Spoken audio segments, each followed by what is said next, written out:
Aujourd'hui, il y a beaucoup de supermarchés spirituels qui sont sortis. Maintenant, dans des supermarchés spirituels, il y a d'autres personnes pour bien attirer leurs clients, la délivrance. D'autres personnes, prière d'étranglement. D'autres personnes, nous, on dénonce les gens. D'autres personnes, Satan TV, nous, on dénonce les gens. D'autres personnes, nous, on fait... Donc, tout ça sont des boutiques.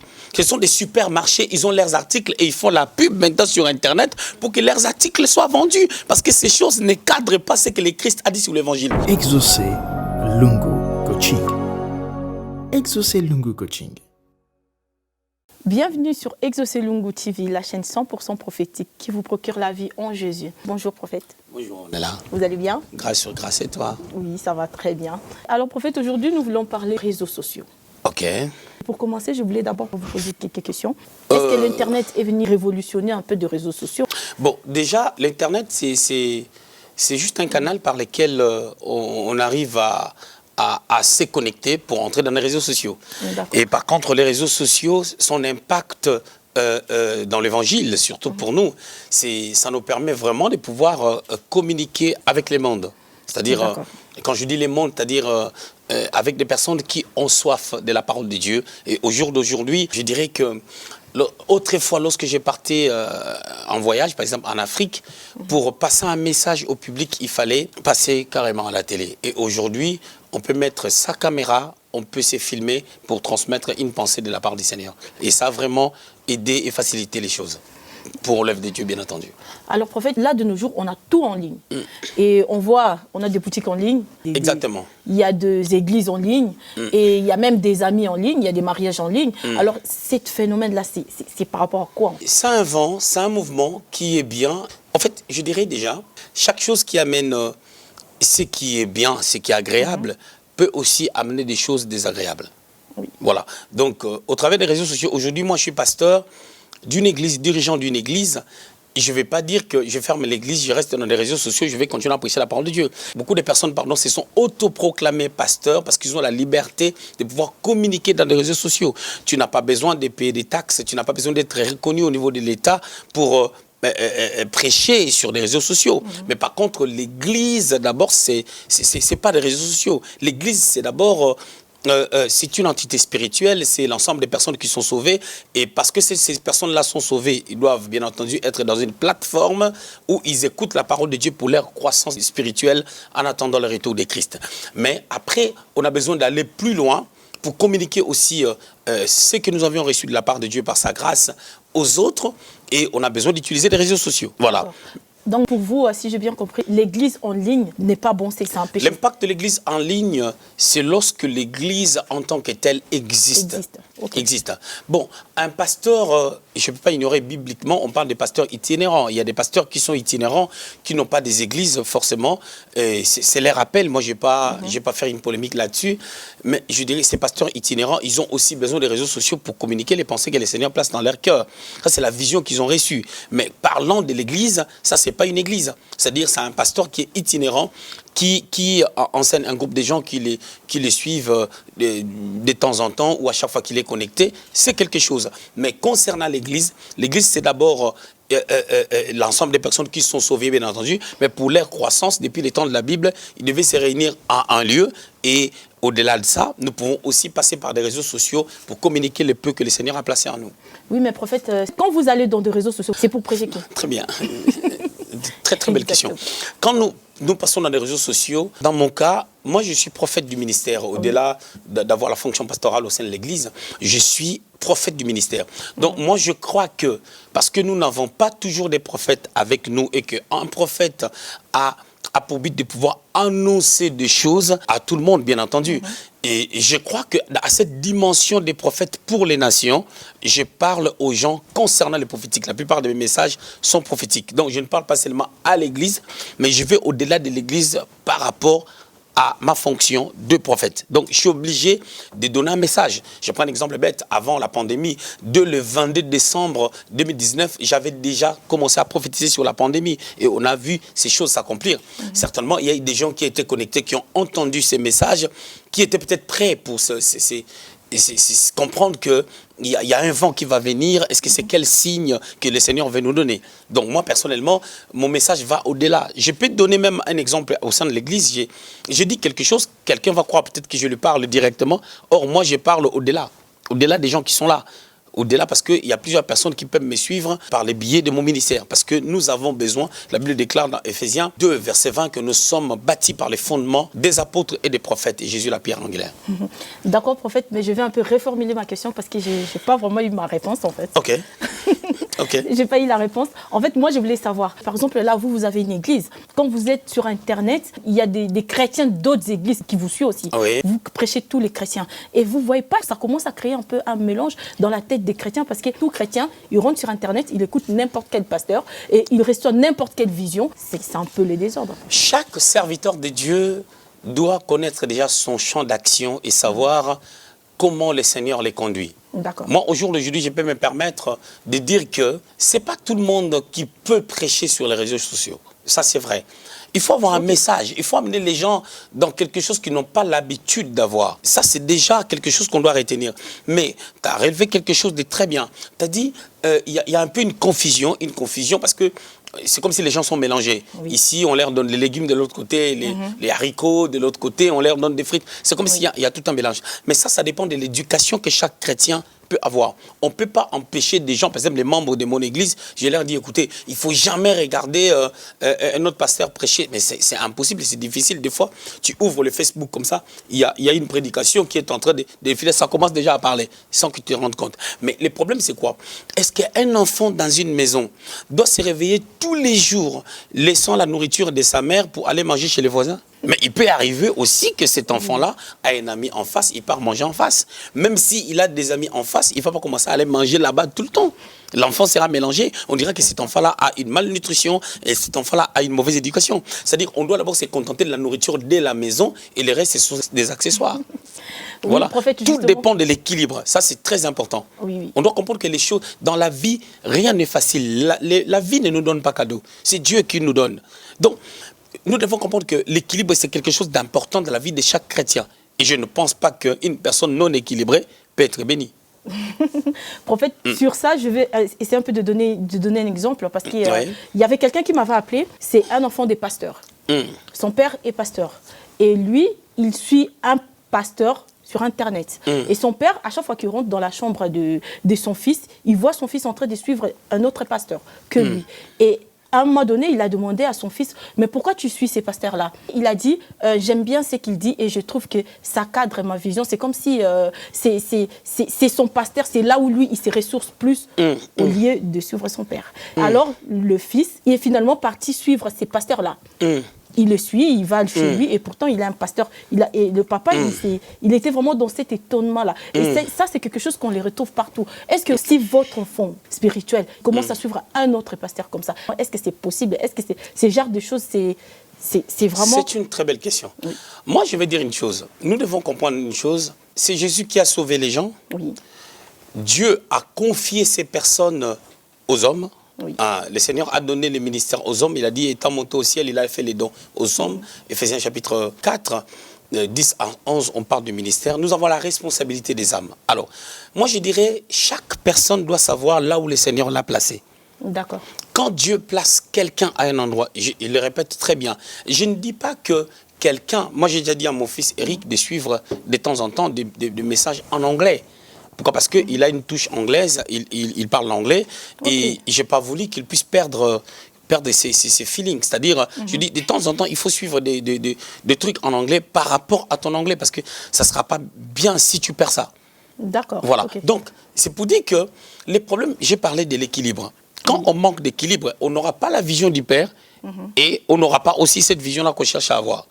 D'accord. Ça, c'est vrai. Parce que lorsque on est dans une église, la vision du Père doit s'imprégner dans la vie du Fils. Je prends un exemple dans la Bible. Il y avait 2 enfants, on parle du fils perdu. Mais je dirais, le vrai fils perdu, peut-être c'était celui qui était à la maison. Le fils perdu est parti, selon ce que la Bible nous rapporte. Oui. Il est revenu. Il est revenu pourquoi? Il est parti, il a laissé la vision du Père, il a réfléchi, il est retourné à la vision du Père. Mais celui qui était là, qui n'est jamais parti, il n'a jamais été dans la vision du Père. Oui. Donc c'est une personne, c'est comme s'il regardait d'autres prédications tout le temps, tout en étant avec son Père. Et quand son Père a commencé à faire quelque chose qui était lié à sa vision pour dire qu'on va organiser un festin pour ton frère qui est revenu, lui n'était pas d'accord parce qu'il était dans une autre vision. Je prends un exemple bête. Je suis prophète. Vraiment, les gens vont m'excuser avec beaucoup d'humilité. Moi, j'ai une touche un peu, quand tu m'entends enseigner, il peut arriver, je frôle des dimensions où tu sens une touche d'enseignement comme un docteur. Oui. J'ai aussi une dimension parce que j'ai aussi passé le temps avec un ami, frère, l'apôtre Alidor, par exemple. Tu peux me voir avec une touche aussi apostolique. Mais mes messages sont vraiment prophétiques. Mais j'ai des phases où quand je vibre, tu vois vraiment le côté évangélique. Par la grâce de Dieu, ne me critiquez pas après, ne me faites pas les émissions. Je voulais seulement dire que quand quelqu'un est mon fils spirituel, il part chercher trop ailleurs, c'est que ça en fout. Donc du coup, on revient dans ce qu'on avait dit avant, que beaucoup de pasteurs interdisent à leurs enfants d'écouter d'autres pasteurs, en fait. Mais c'est par rapport à quoi? Tu n'as pas de matière, ton enfant est éparpillé. Il y a des gens qui ont fait des églises, ils ont des âmes, ils n'ont rien à donner. Ils n'ont rien à donner aux gens. Eux, ils croient qu'ils ont quelque chose, mais ils n'en ont pas. Et ils n'en ont pas. Et puis les fils spirituels commencent à se connecter dans le monde spirituel. Ils sentent qu'il y a un vide, tu n'as rien à lui donner. Et il commence à se connecter à un autre père, à une autre personne. Ça, on voit ces choses. C'est par là que je reviens à ce que je disais au début. Est-ce que tout le monde est père? Le fait d'être pasteur ne fait pas de toi un père. Le fait de bâtir une église ne fait pas de toi un père. Tu peux bâtir même une église, tu as tes 30 personnes que tu encadres et tu n'es pas un père. Un père, c'est qui? Un père, c'est quelqu'un qui peut dire à l'enfant, assis-toi. C'est-à-dire, l'enfant, est-ce que tu imagines l'enfant? En Christ, nous sommes des enfants. Quand maintenant un enfant, on lui dit de s'asseoir, l'enfant n'a pas besoin forcément de savoir pourquoi on me dit de s'asseoir. Parce que quand Dieu nous demande de faire des choses, il ne nous dit pas pourquoi il nous demande. Mais Dieu nous cherche à nous amener à une certaine direction.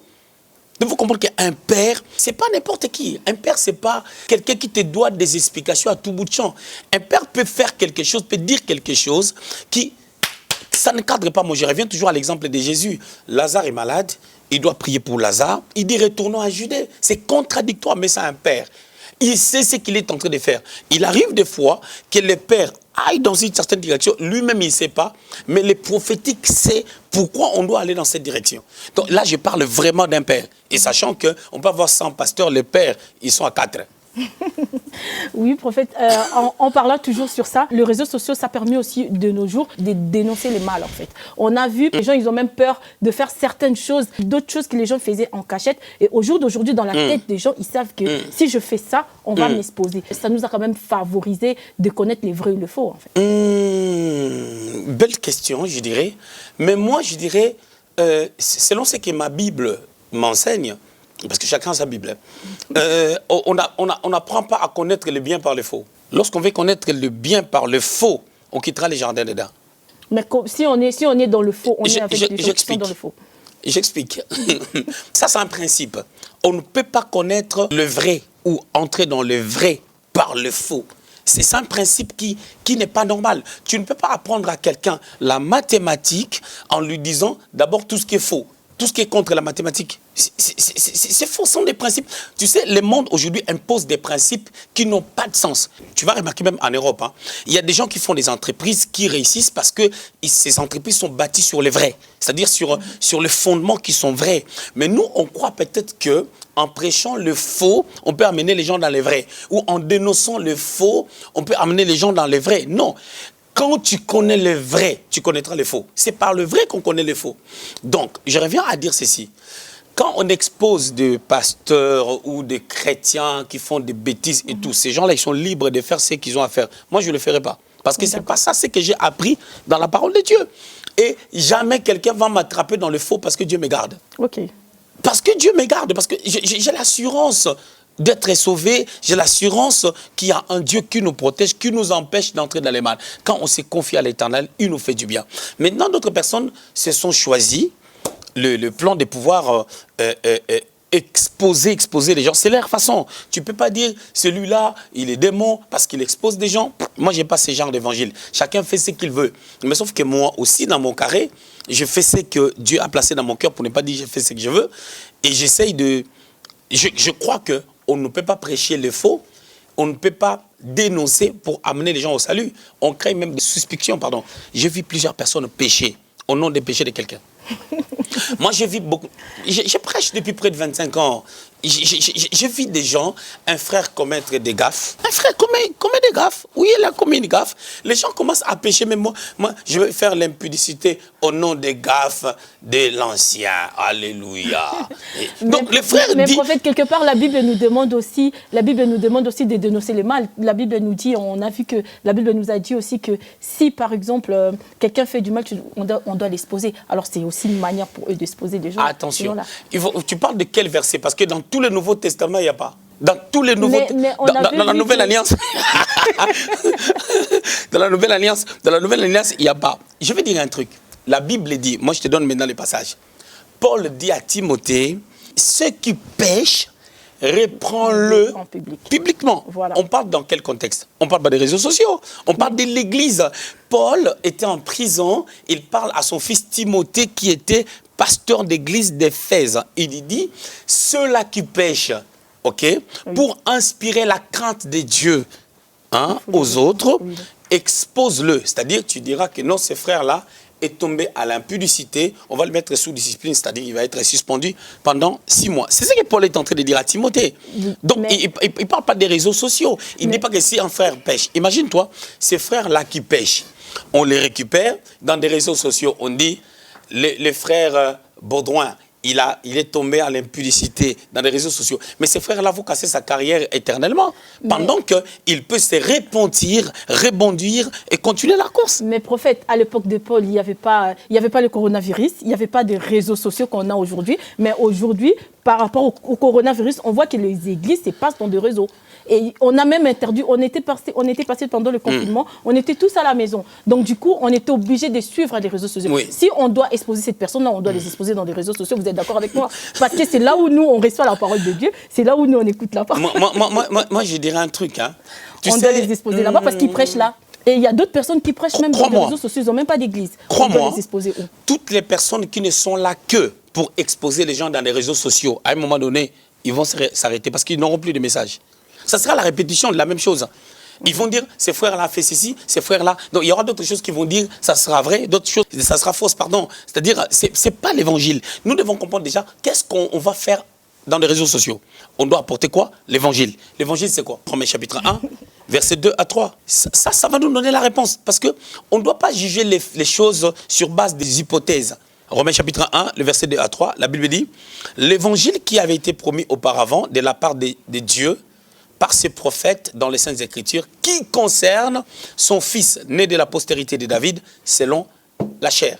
On dit l'évangile consiste à parler de son fils Jésus. L'évangile ne consiste pas à dénoncer l'impudicité des gens, l'adultère des gens. Vous savez, si je peux me permettre, que Dieu me pardonne, les musiciens profanes du monde qui ont peut-être plusieurs femmes, est-ce qu'ils ne savent pas que l'adultère, c'est pas bon?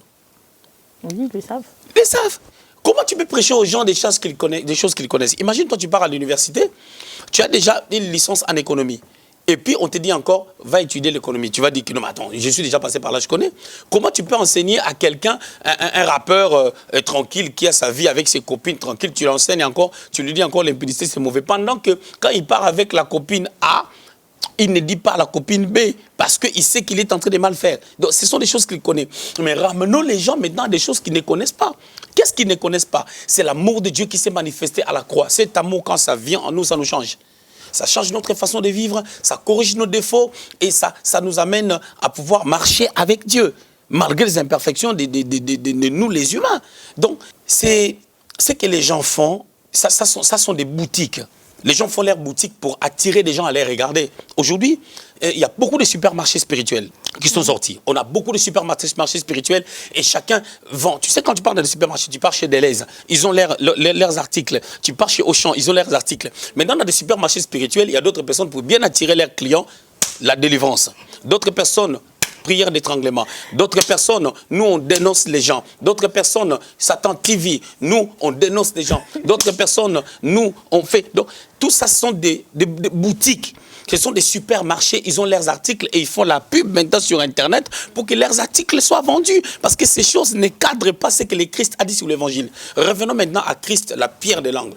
Il a dénoncé, il était là pour dénoncer les gens, pour dire non, il y a un frère qui s'appelle Thomas, il habite dans la rue qui s'appelle la rue de la Brèche. Ce frère-là, il a fait ceci, il a fait cela. Mais il n'a pas prêché ça. Ou Jésus, c'est notre modèle, ou notre modèle, c'est nos grands-parents. En fait, là où moi, je ne comprends pas... Tu vas comprendre. Moi, je ne comprends pas. Supposons qu'on part dans le contexte où la personne, là, elle est vraiment dans le faux. Vous, en tant qu'homme de Dieu, vous savez que cette personne-là, parce que la Bible nous dit aussi dans le dernier jour, il y aura des vrais ou des faux prophètes. Et si vous, en tant que pasteur, vous savez très bien que cette personne-là, il est vraiment réellement dans le faux. Et qu'il a une troupe de personnes qui ramènent vraiment en enfer, en fait, parce que tout ce qu'il dit, c'est vraiment faux. Et cette personne-là, si on les dénonce, est-ce qu'on a péché? Est-ce qu'on est obligé de garder cette personne-là, de ne pas les dénoncer, de continuer à ramener le... Je ne parle pas de péché ou quoi que ce soit. Moi, je dis toujours, je dis ceci. Je dis, qu'est-ce que la Bible dit? Si quelqu'un se nomme frère ou serviteur de Dieu, il n'a pas les comportements d'un serviteur de Dieu, qu'est-ce que la Bible dit? Il ne faut même pas les saluer. Donc, pasteur, toi qui es dans le faux, tu es vraiment à fond dans le faux, tu ne seras pas mon ami. Tu ne peux pas être mon ami. Donc si je te vois, je trace, je n'ai pas péché. C'est ce que la Bible dit. Mais moi, je ne te dénoncerai pas. Je ne serai pas là pour faire une émission ou pour faire une prédication en citant ton nom, que le pasteur un tel, il fait ceci, il fait cela. Non, mais tu ne seras jamais mon ami. Mais d'accord, maintenant, les brebis qui sont dans l'église de ces gens-là, vous allez laisser ces brebis aussi, en tant que vous savez qu'ils sont dans le faux. Ces brebis-là, maintenant, raison pour laquelle nous allons dans les réseaux sociaux, c'est pour pêcher, récupérer d'autres âmes qui sont bien, qui doivent entrer dans la vérité, parce qu'on va leur enseigner la vérité qui est Jésus. Qu'est-ce que Jésus a dit? Je vais donner un portrait. Il y avait une femme qu'on a attrapée en flagrant délit. On a pris cette femme, on lui a mis au milieu. Il y avait Jésus, il y avait toutes les personnes qui l'accusaient, et la femme était au milieu. Qui doit être au centre de nos vies? C'est Jésus. Mais on a pris la femme, on l'a mis au milieu. La femme, maintenant, on l'accuse. Les gens qui l'accusaient, eux-mêmes, ils faisaient la même chose, mais on ne les a jamais attrapés ou ils étaient la main forte. Jésus dit, parmi vous qui n'a jamais fait ce genre de choses, ils se sont barrés. Ils ont fui. Mais j'aime ce que Jésus a dit à cette femme. Il dit, personne ne te condamne, mais moi non plus, je ne te condamne pas. Il lui a dit quelque chose de fort. Il dit, va et ne pêche plus. En d'autres termes, ce que tu as fait, ce n'est pas bien, mais je t'accorde une mesure de grâce. Tu reçois le pardon, mais va, ne pêche plus. Et par ricochet, le Seigneur est en train d'enseigner. La deuxième des choses qu'il voulait enseigner, il veut dire aux gens maintenant qui doivent écouter cette parole que l'acte de cette femme n'est pas bien, ne le faites pas. Donc, mais l'évangile, ce n'est pas le fait de pouvoir rester sur tout ce qui est faux, faux, faux. Tu peux avoir 15 personnes à l'église qui s'égarent, tu as 100 autres personnes qui sont au sein de l'église. Tu comprends? C'est-à-dire, il y a d'autres personnes qui viennent, ils viennent pour être encouragés. Quelqu'un est là, il a peut-être des soucis, il traverse un moment difficile, il a besoin d'un message qui va l'encourager. Une autre personne a besoin d'un enseignement qui va le faire asseoir. Une autre personne a besoin d'être repris.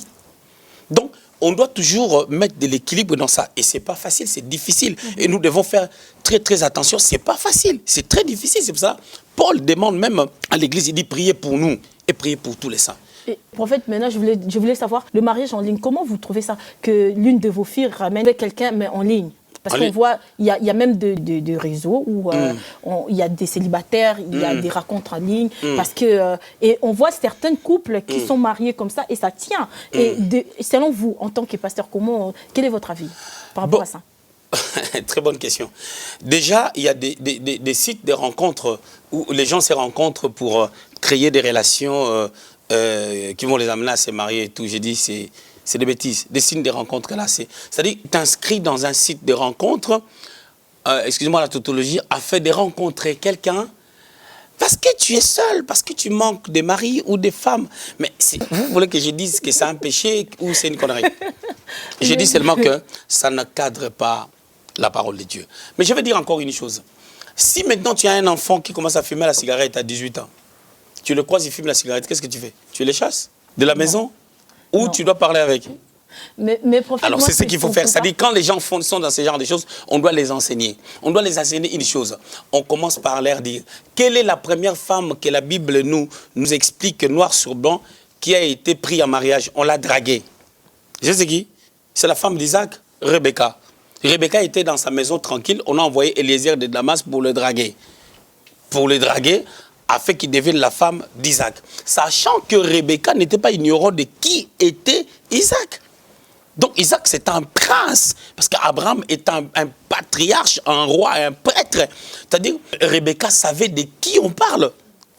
Donc, tu comprends? C'est-à-dire, la femme doit attendre qu'on puisse l'aimer, qu'on puisse l'aborder. Et puis, la Bible dit, l'homme quittera son père et sa mère et s'attachera à sa femme. Donc, il y a des choses on doit laisser... On doit laisser vraiment Dieu mettre sa main au lieu d'aller dans des sites de rencontres. Tu sais, quand les gens vont dans des sites de rencontres, qu'est-ce qu'ils font? Il faut bien s'exposer. Hein? Il faut exposer la poitrine parce qu'on doit mesurer un peu la grosseur de ta poitrine. Si ça arrange à un homme, il faut bien mesurer ta bouche, comment tu vas. Parce que maintenant, il y a beaucoup de stratégies avec make-up. Tu peux gonfler un peu les lèvres et tout. Ah, moi, j'en ai naturellement. Donc, tu peux gonfler un peu les lèvres. Ici, il n'y en a pas beaucoup. Tu peux faire il y a toutes ces choses-là. Mais quand les gens font ces choses, qu'est-ce qu'ils ont dans la tête? C'est charnel. C'est pas spirituel, c'est charnel. Il y a d'autres personnes, ils sont en Afrique ou encore peut-être aux États-Unis, peu importe le pays, et que à travers des réseaux sociaux, il a connu son mari, par exemple, qui est en France. Mais s'il n'y avait pas de réseaux sociaux, parce que Dieu nous dit aussi que vous allez... il a donné aussi l'intelligence aux gens. Peut-être c'est des réseaux-là. S'il n'y avait pas de réseaux, parce qu'ils se sont connus dans des réseaux, mais ça a permis à la femme qui est en Afrique, qui pouvait jamais rencontrer le mari dans la rue. Facebook a commencé à 2000... Ça les a permis de se rencontrer. Puis... Facebook a commencé en 2007, je crois, si je ne me trompe. 7, je crois. Facebook a commencé en 2007, il y a 13 ans en arrière. Déjà, avant 2010, beaucoup de personnes ne le connaissaient pas. Les gens ont commencé à connaître Facebook à partir de 2010. Ça a commencé à pomper, à avancer, ainsi de suite. Dis-moi, si les gens se sont connus en 2011 ou 2012, après ils se sont mariés, qu'est-ce qui garantit que ça va traîner? Parce qu'ils se sont connus, ils se sont mariés, que ça fait 2-3 ans. Vous leur donnez déjà les crédits, c'est bon. Pendant qu'un mariage, tant que ça n'a pas encore atteint 7 ans, il est difficile de donner crédit à ces mariages. Parce que quand on reste ensemble, on arrive à se connaître, ainsi de suite. Ces choses-là, ils vont pleurer devant. Mais je vais vraiment être sympa cette fois-ci. Mais c'est la même chose avec le mariage en commission. Je vais être très sympa. J'ai dit bien, je vais être très sympa cette fois-ci. Oui. J'ouvre une brèche. Dans toutes les lois, les cas exceptionnels ne manquent pas. Oui. Il peut arriver que quelqu'un rencontre une femme dans les réseaux sociaux. Ça marche. Oui. Ça marche, mais je vous dis, c'est vraiment la voie... c'est pas la voie. Parce que les réseaux sociaux, c'est faux et vrai. Il y a des gens qui vivent dans les réseaux sociaux, tu les vois pour de vrai, tu regrettes quoi. Dieu peut pas. Oui, prophète, j'ai encore une autre question. Ça concerne vraiment vous en tant que prophète. Parce qu'on voit de nos jours dans les réseaux sociaux, toujours nous tous on est dans des réseaux sociaux, il y a des jeux comme ça qu'on fait sur la personnalité des gens. Et des fois, quand tu cliques dedans, ils te disent exactement tel que tu es. Ils te donnent des choses qui sont vraiment vraies. Maintenant, ces gens-là, toutes ces choses-là, est-ce que c'est des médiums qui sont derrière ça? Ou encore, comment on peut expliquer ça? Parce que c'est des gens que tu ne connais pas, c'est des questions que tu réponds. Très bien. Tu sais, déjà, une personne qui entre dans ces histoires pour commencer à répondre déjà à des questions, il est en train d'entrer dans un système diabolique sans se rendre compte. Parce que ce monde, hein, tu es d'accord avec moi que... Tu sais pourquoi aujourd'hui, avec coronavirus, les gens mettent des masques? Parce que... juste par les contacts au travers de la bouche et de l'odorat, ça peut se communiquer. C'est pour cela qu'on met des masques. Moi, je te dis que ces histoires-là, si une maladie peut se communiquer au travers de l'odorat, machin, tout ça, ou au travers de la bouche, je te dis que le diable peut passer par n'importe quel contact pour atteindre les enfants de Dieu. C'est-à-dire, ce sont des systèmes. Le diable sait que les enfants de Dieu... où les gens, en général, aiment connaître pour se satisfaire. Ça ne va pas les amener à avoir la solution. Hein. Mais on veut seulement... Je vois beaucoup de personnes publier des photos, ils disent qu'est-ce que vous dites de Marie-Jeanne? Elle-même, les trucs là, ça répond. Gentille, femme de caractère, elle ne se laisse pas faire. Exactement. Et bon cœur. OK? Oui. Mais il y a des gens, je regarde, je la connais. Donc, tout ce qu'on clique là et tout, je sais que c'est faux. Je sais peut-être que c'est pas ça. Ou quand cette personne-là, ça lui donne ça, la personne se soulage. Oh, même les trucs là reconnaît. Mais moi, les gens ne m'aiment pas. Ça lui crée même une bataille entre des personnes, soi-disant, qui ne l'aiment pas. Mais est-ce que ça lui donne une solution dans ses problèmes? Est-ce que ça lui amène à connaître Dieu? Et derrière ça, qu'est-ce qui se cache, comme tu as dit tout à l'heure, que ça donne des fois des choses qui sont vraies. Moi, j'ai compris dans ce monde, le monde est rempli de distractions. Des choses qui nous retiennent à une certaine position pour ne pas aller loin dans notre spiritualité. Et une spiritualité basse amène l'absence de la grandeur. D'accord. Comment faire pour être équilibré dans les réseaux sociaux en tant qu'enfant et vous, en tant que pasteur, à quel âge vous pouvez estimer que là, maintenant, mon enfant peut rentrer dans des réseaux? Parce qu'on voit que les réseaux sociaux ont détruit aussi l'éducation des enfants. Et à quel âge que vous, en tant que parent, en tant que père spirituel, vous pouvez dire que voilà, à cet âge-là, je peux dire l'enfant peut aller dans des réseaux sociaux? Bon, il y a plusieurs réalités là-dessus. Tu sais, un enfant peut se croire, disons, un enfant peut être là, l'enfant a 18 ans. L'enfant s'est dit, tu sais comment les enfants, les jeunes gens s'empressent d'avoir 18 ans. Hein? Oui. À 18 ans maintenant, il veut rentrer dans les réseaux sociaux. Toi, tu lui dis, n'entre pas. En réalité, sur le plan code de la famille, c'est comme si toi, parent, tu le mets sous pression. Et si il en parle ou elle en parle à ses éducateurs d'école, ses professeurs et tout, tu sais que automatiquement, on va dire que tu es en tort. Oui. Qu'est-ce que la Bible dit? La Bible dit, je paraphrase, dans Proverbe, on est en train de dire qu'il faut qu'on élève les enfants avec la culture de Dieu. Comme ça, demain, ils ne vont pas s'en détourner. C'est-à-dire, quand ils grandissent déjà avec une certaine culture, même si l'enfant entre dans des réseaux sociaux, il saura quoi faire. La problématique, ce n'est pas de mettre des barrières aux gens. Pourquoi? Parce que la loi amène la pensée de découvrir. Et quand on découvre, on tombe dans un désastre. Il a fallu qu'on dise à Adam, tu ne toucheras pas. Adam et Ève ont voulu toucher, parce qu'on les avait dit. Tu ne toucheras pas. Donc, en d'autres termes, je voulais dire, Paul dit que la loi a amené la connaissance du péché. Donc, quand tu commences à trop interdire à l'enfant, tu n'entres pas là, tu ne fais pas ceci, tu fais... Non, il faut rendre la personne responsable. Et quand on amène quelqu'un à être responsable, la personne fera aussi des erreurs. D'accord. Mais sauf que les erreurs qu'on fait, quand ça tombe sur nous-mêmes et que ça nous met en état, c'est peut-être le mieux à faire. C'est difficile pour un parent, mais je crois que c'est le chemin. D'accord. Et maintenant, pour nous, l'Église, en fait, comment utiliser les réseaux sociaux sans pour autant déconner? Quels sont les conseils que vous pouvez donner aux gens qui nous suivent, qui sont en ligne, qui nous écoutent, en fait? Comment être équilibré dans les réseaux sociaux? Très bien. Pour un pasteur ou pour les chrétiens? On commence par le pasteur. Pour les pasteurs, nous qui prêchons en ligne, c'est difficile, c'est pas facile.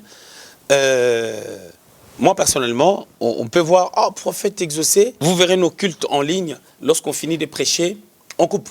Quelqu'un veut dire qu'on ne fait pas des grands services onctionnels, où on ne fait pas, il n'y a pas de miracle, où il n'y a pas des paroles prophétiques et des paroles de connaissance. Loin de là, il y en a terriblement. C'est-à-dire qu'il y a d'autres dimensions d'onction. Et je peux élever la main comme ça, quelqu'un tombe de 8 mètres. Et comme si on l'a projeté, on l'a soulevé. Mais ça sert à ça, édifiant quoi? Ça édifie à rien. La Bible dit, au commencement était la parole. La puissance de Dieu, c'est une très très bonne chose qui accompagne la parole.